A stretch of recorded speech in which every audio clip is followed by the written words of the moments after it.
धन्यवाद प्रसाद.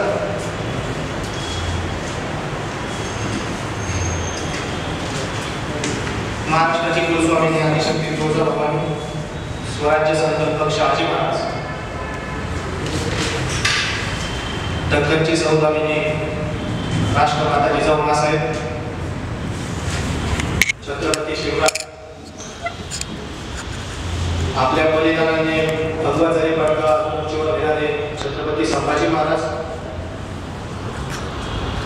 व या स्वराज्य समरामध्ये आपल्या ज्ञात अज्ञात सरदारांनी जी काही आहुती दिली त्या सर्वांचं स्मरण करून त्यांना स्मृतींना अभिवादन करून मी राहुल कराड आज दुर्ग महर्षी प्रमुखजी मांडे विचार मंच आयोजित अभ्यासवर्गाच्या या पहिल्या सत्रामध्ये आपल्यासमोर उभा आहे. आजच्या विषयाची सुरुवात करण्यापूर्वी भारतीय स्त्री म्हणजे काय, आज जगाच्या पाठीवर बघितलं तर भारतीय स्त्रीची वेगळी ओळख आहे. भारतीय स्त्री म्हणजे त्यागाची, तपस्येची, आनंद आशावाद, अलोट श्रद्धेची एक मूर्ती आहे. ज्याप्रमाणे निसर्ग कुठलाही गाजावाजा न करता फुल फुलवत असतो, त्याप्रमाणे स्त्री, भारतीय स्त्री आपल्या सर्वांच्या आयुष्यात आनंद निर्माण करत असते. हा जो वारसा आहे तो अगदी सीता, गांधारी, कुंती, जिजाऊ यांपासून चालत आलेला आहे. हे सर्व स्त्रिया या आजच्या स्त्रीवर्गाच्या आदर्श आहेत. त्यागमूर्ती असणं, प्रेममूर्ती असणं हे यांचे दैवत.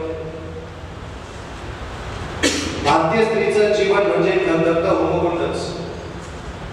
पतीच्या जीवनाशी संलग्न झाल्यापासून हा होमकुंड जो सुरू होतो तो तिच्या बाजूने शांत होतो. ही झाली परिस्थिती आमच्या सर्वसामान्य घरातील स्त्रियांची.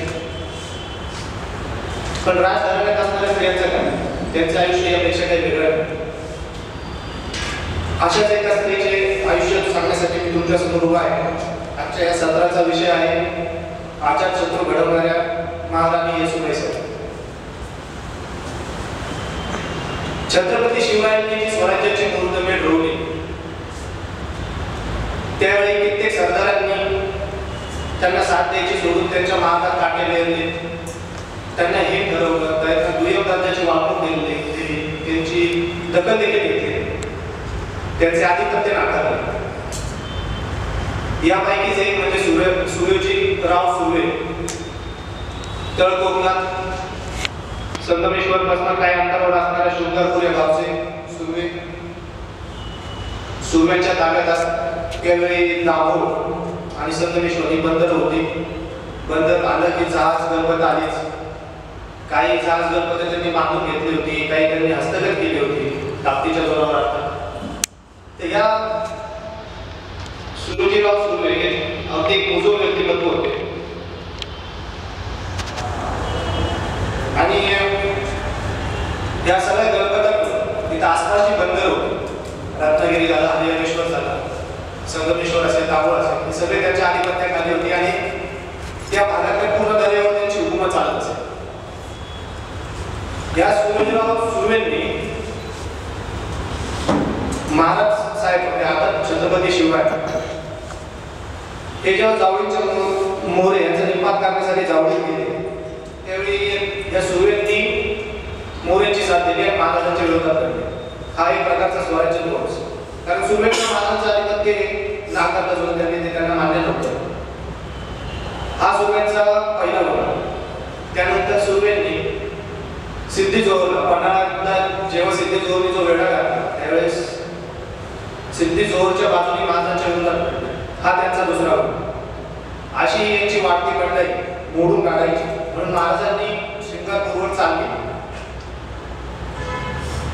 श्रींगारपूरवर चाल केल्यानंतर तिथे सूर्योजीराव सुर्वे यांचे नामवंत आणि निष्ठावंत सेवक पिलाजीराव शेळके हे देखील सुर्वेंचे सेवक होते. महाराजांनी सिंगापूरवर जेव्हा छापा घातला तेव्हा सुर्वेंनी पळ काढला. सिंगापूर सोडून ते पळून गेले, जसे पुढे गेले होते तसे. राहिले पिलोजीराव शिर्के. पिलाजीराव शिर्केंनी यांना महाराजांबद्दल यांनी ऐकलं होतं, महाराजांबद्दल, महाराजांच्या स्वराज्याबद्दल, महाराजांच्या विचारांबद्दल त्यांच्या काळापर्यंत वार्ता गेली होती. तर ते महाराजांच्या भेटीसाठी गेले. महाराजांना हिरे ओळखण्यात काही महाराजांबद्दल आपण निसंदेह आहोत. तसंच पिलोजीराव शिर्केंना आपल्या बाजूला घेऊन जेव्हा त्यांच्या कुटुंबाची ओळख महाराज साहेबांशी झाली तेव्हा महाराज साहेबांच्या मनातला जो एक बॅक ऑफ द माइंड चाललेला थॉट होता की संभाजी महाराजांसाठी महाराज जे योग्य घराणं आणि योग्य मुलगी शोधत होते लग्नासाठी, ती महाराजांना सापडली. पिलाजीराव शिर्केंना 3 आपल्याकडे 2 मुलं, एक गणूजी शिर्के, दुसरी देवजी शिर्के आणि तिसरी मुलगी तिचं नाव जीवबाई. शिवाजी महाराजांनी विवाहाची बोलणी केली. संभाजी महाराजांचा जीवबाईचा विवाह झाला साल असावा 1665-66 दरम्यान. आणि त्याचबरोबर महाराजांनी साखरपुड्याचं नातं केलं. आपली मुलगी राजकुमार पैसा यांचा साखरपुडा, त्यावेळी साखरपुडा गणोजी शिर्के, पिलाजीराव शिर्केचे थोरलेचे रंगे यांच्याबरोबर निश्चितही केला.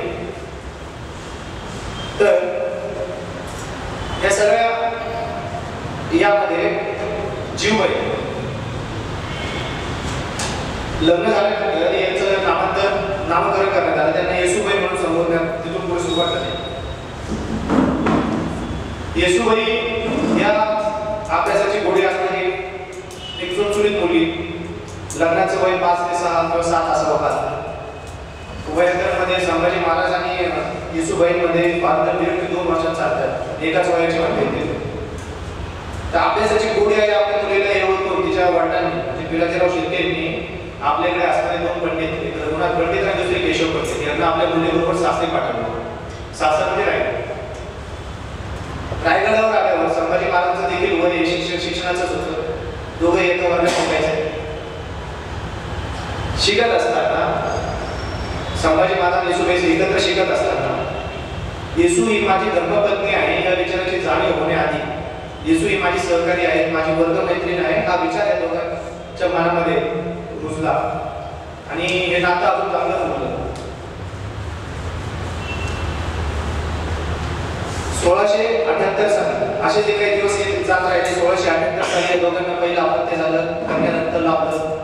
कन्याचं नाव भवानीबाई ठेवण्यात आलं आणि येसूबाई जिजाऊंच्या आधिपत्याखाली रायगडावर तयार होते. जसे आपले थोरले महाराज छत्रपती शिवाजी महाराज आपले शिक्के आपल्या पश्चात आपल्या आई साहेबांकडे ठेवायचे, जिजाऊंकडे शिक्के ठेवायचे की माझ्या पश्चात काही आढळून नये, शिक्क्याचा वापर जिजाऊंनी करावा. तशी सवय संभाजी महाराजांना होती. आपले शिक्के त्यांनी येसूबाई साहेबांकडे दिले होते आणि याचबरोबर त्यांना अजून एक स्वतंत्र शिक्का, तो म्हणजे सखी राखी जयंती हा एक शिक्का त्यांना दिला होता की माझ्या पश्चात तुम्ही हा वापरायचा. तर मला वाटते फार मोठे उदाहरण आहे की आज जेव्हा आजच्या स्त्री आजचा महिला वर्ग समान अधिकारासाठी लढतोय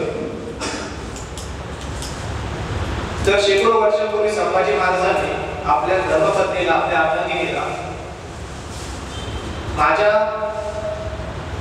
हिश्श्यातला वाटा देणं हा जो प्रकार आहे तो त्यावेळी शेकडो वर्षापूर्वी केला आहे. क्रांतिकारी हे आजच्या पिढीपुढे असणारं एक फार मोठं उदाहरण.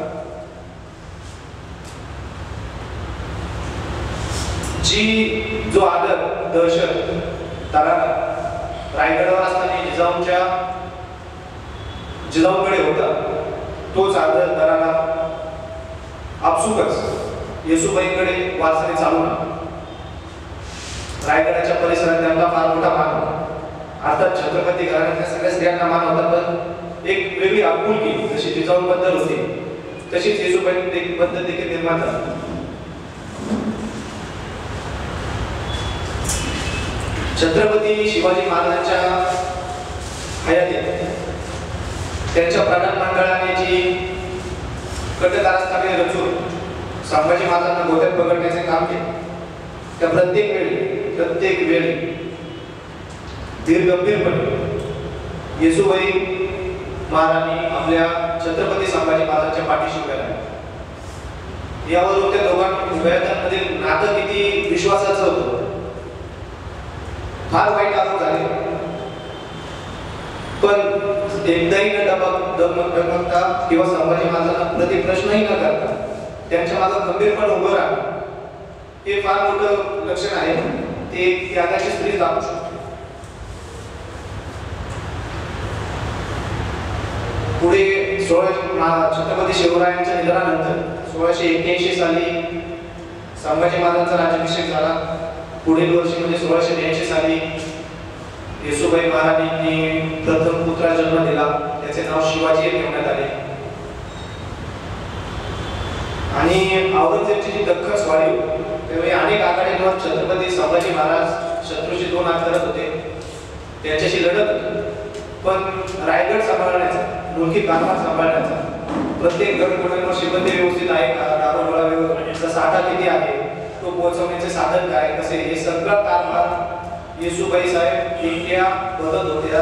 याच कारणाने संभाजी महाराज मागचा विचार, मागची चिंताही न करता सर्व आघाड्यांवर प्रत्येक शत्रूशी 2 हात करत होते. एक याचं हीच ताकद होती त्यांची की येसू मागा आहे, येसू सगळं सांभाळून घेतो. हा विश्वास या दोघांमध्ये, यावर यांचं नातं किती घट्ट आहे हे परत एकदा आपल्याला समजेल. छत्रपती संभाजी महाराजांची हत्या झाली त्यावेळी राजाराम महाराज हे 19 वर्षांचे असावे आणि संभाजी पुत्र शिवाजी हे 7-8 वर्षांचे असावे. याच वयोगटातले असावे. तर यावेळी आपण एक गोष्ट प्रामुख्याने लक्षात घेतली पाहिजे की माझा पती मेलाय, माझ्या पतीची हत्या झाली, स्वराज्याच्या छत्रपती गेले. ते दुःख मी येसूबाईंना बजावता आलेलं नव्हतं की तोच जुल्फिकार खानासारखे बलाढ्य सरदारांनी रायगडाला वेढा घातला होता. रायगडावर पूर्ण राज कुटुंब हे सापडलं होतं मुघलांच्या हाती. गडाला पूर्ण वेढा पडला होता. गडाची पूर्ण रसद तोडण्यात आलेली होती.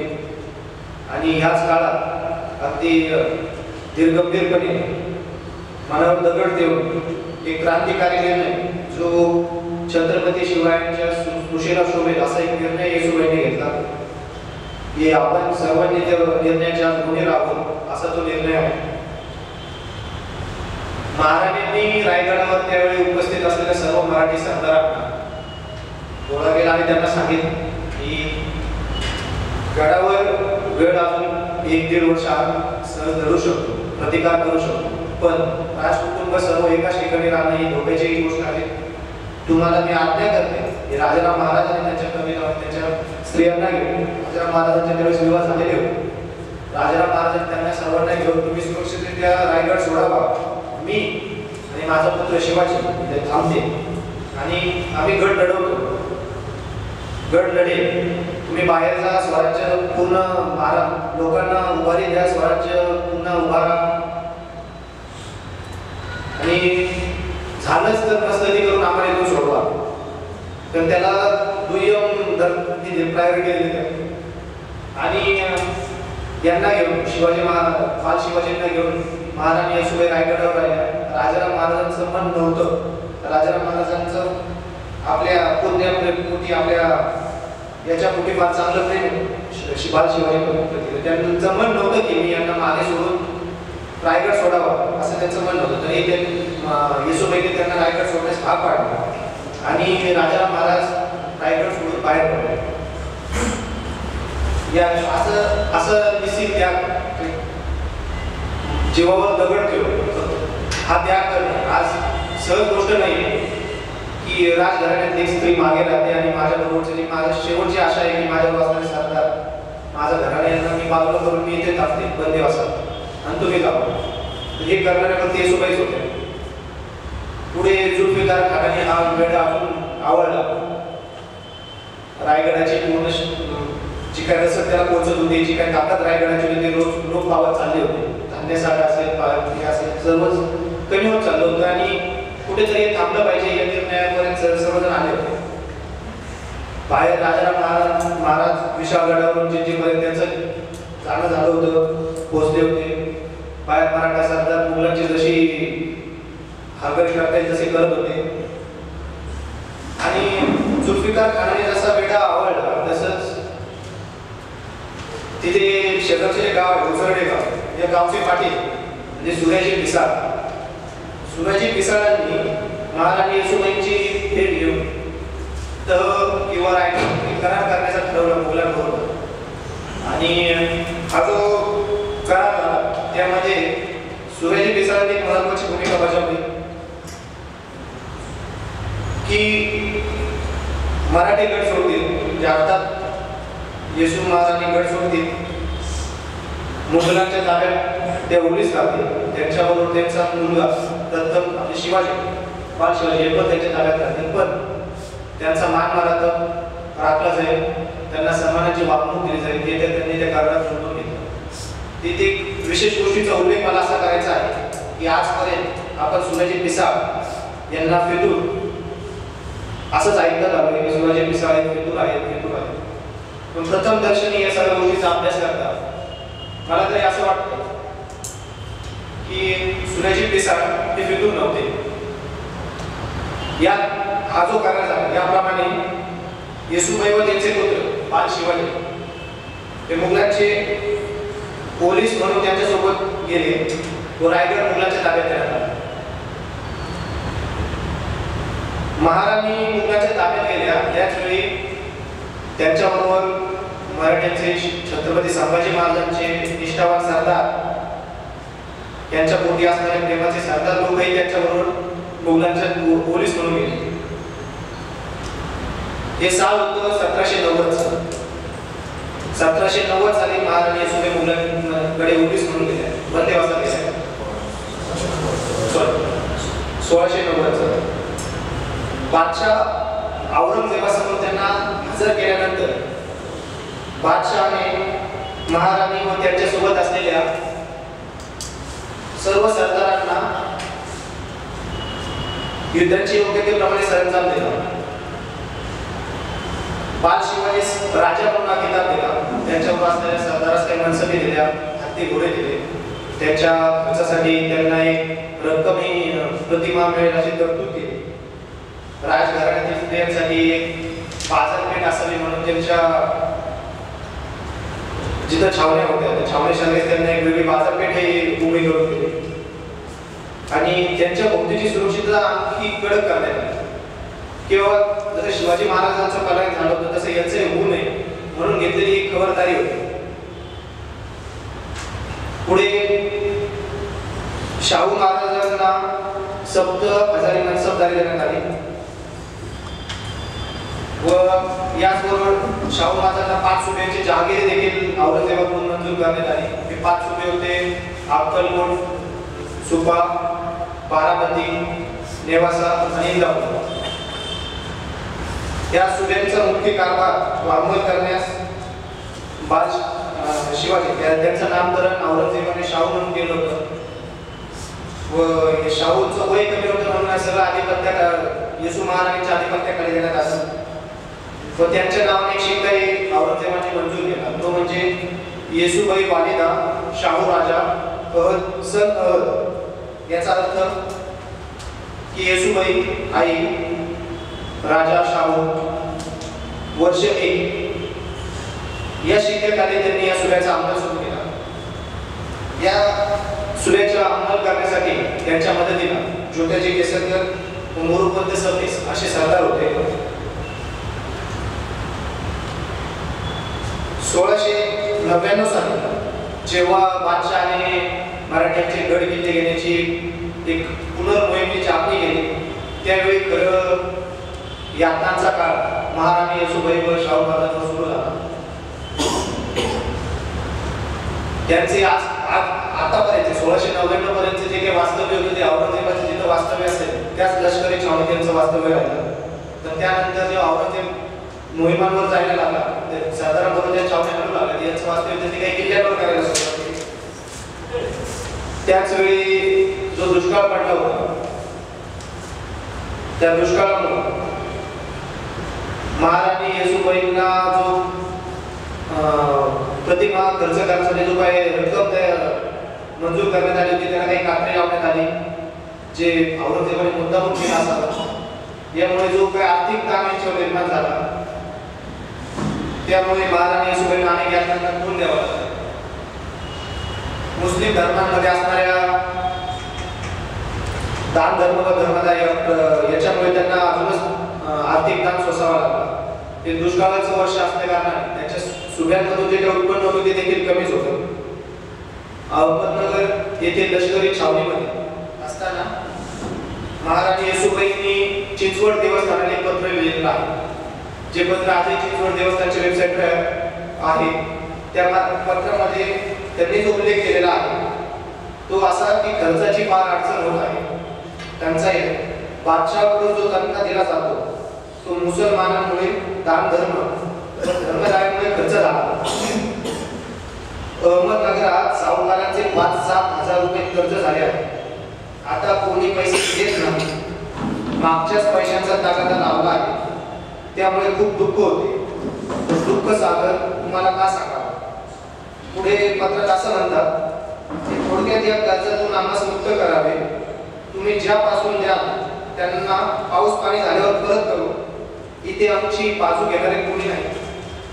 तुम्ही माझी उपेक्षा न करता हे संकट निरसन करावे.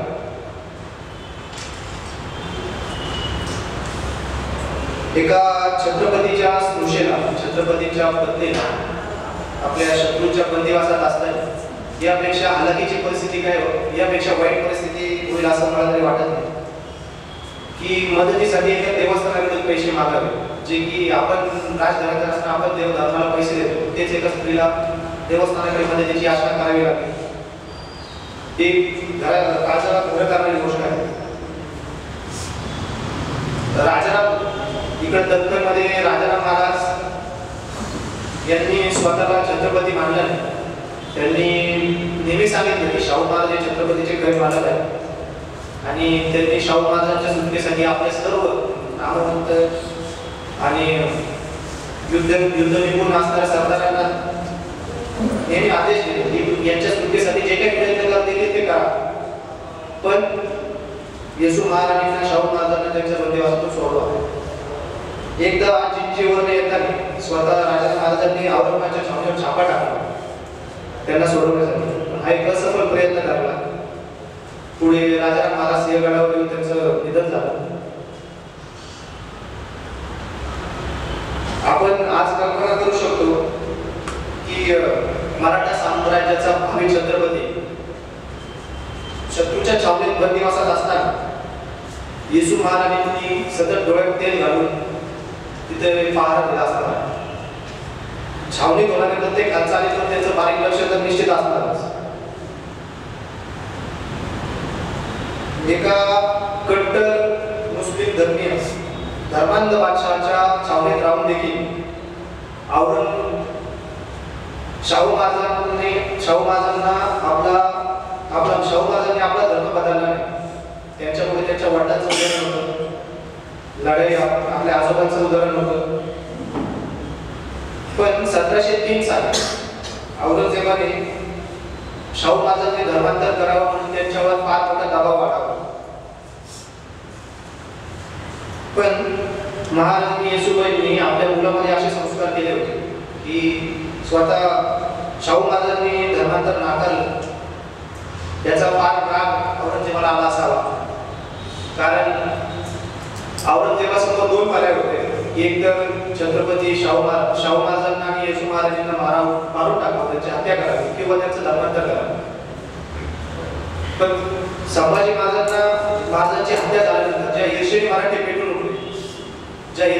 पेटून उठले त्याचीच परिणती, त्याची पुनरावृत्ती परत नको म्हणून कदाचित औरंगजेबाने त्यांना हात लावला नसेल, त्यांना जीवाचा अभय दिला असेल.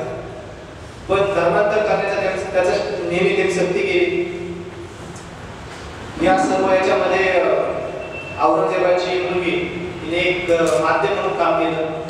तिने बादशाहाकडे सांगितलं की धर्मांतर नको, यांची बाजू व्यवस्थित मांडली महाराणी येसुबाई आणि शाहू महाराजांची, आणि हे धर्मांतर टाळले. पण बादशाहाने विचित्र अट अशी ठेवली की शाहूंचं नाही तर त्यांच्या 2 सरदारांचं धर्मांतर झालं पाहिजे. एका विचित्र कैची निर्णयाच्या कैचीमध्ये महाराणी येसूबाई आढळले.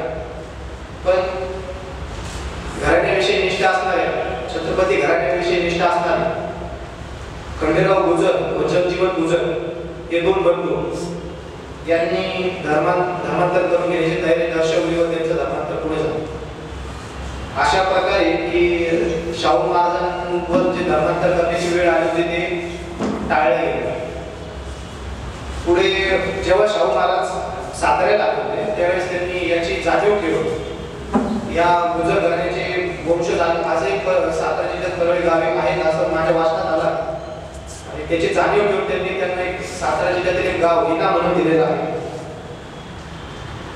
शाहू महाराजांचं बंदिवासात असताना शाहू महाराजांचं धर्मांतर काळ की हा एक महत्वाचा पैलू आहे. या पैलूची खरी शिल्पकार महाराणी येसूबाई. पुढे बादशाह मरण पावला औरंगजेब बादशाह अहमदनगर मुक्तानी. त्याच्या मृत्यूनंतर बादशाह पुत्र आझमशाह याने शाहू महाराजांची सुटका केली. पण खबरदारी म्हणून येसू महाराजांना पोलिसच ठेवले आणि शाहू महाराजांच्या मध्ये त्यांनी सुटका केली. या सुटकेमध्ये औरंगजेबाची जी मुलगी तिच्या नावाबद्दल मी शासन कायद्यामध्ये नाव घेतले. तिने एक महत्वाची भूमिका बजावली.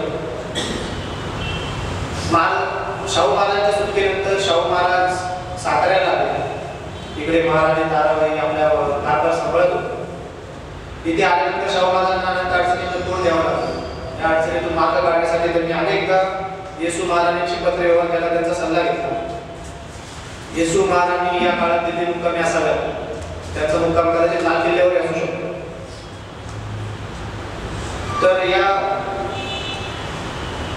इथे धर्मांतराचं जे संकट आलं होतं शाहू महाराज हे टाळण्यासाठी जे कौशल्य येसू महाराजांनी दाखवलं याचा उल्लेख करताना सिद्धू माधवराव पगडी प्रकटली तुळजाभवानी असं उल्लेख महाराणी येसूबाईचा करतात. ती फार मोठी गोष्ट. शाहू महाराजांनी पेशवे पदावर बाळाजी विश्वनाथ यांना नेलं आणि शाहू महाराजांनी जी दिल्लीची मोहीम आखली त्या दिल्ली मोहिमेच्या बाळाजी त्या दिल्ली मोहिमेच्या वेळी येसू महाराजांची सुटका झाली आणि 1690 साली जो वनवास सुरू झाला होता त्याची अखेर 1719 मध्ये अखेर झाली. असा हा 29 वर्षांचा वनवास या महाराजांनी भोगला.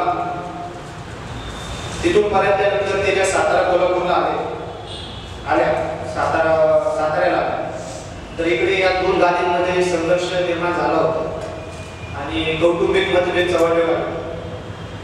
तर घरातील ज्येष्ठ व्यक्ती म्हणून यांच्या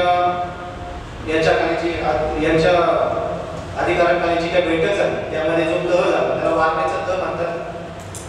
त्या तहामध्ये या दोन्ही घरातील मतभेद दूर झाले.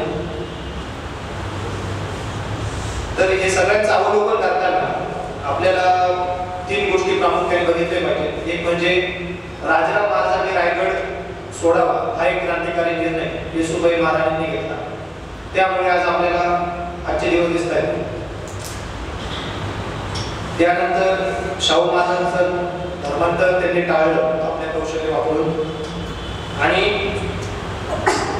संस्कार, स्वयंशिस्त, सुसंस्कृतपणा, माणसं ओळखण्याची पारख, या सकारात्मकतेचे विचार याचं सर्वांचं सिंचन त्यांनी शाहू महाराजांवर केलं.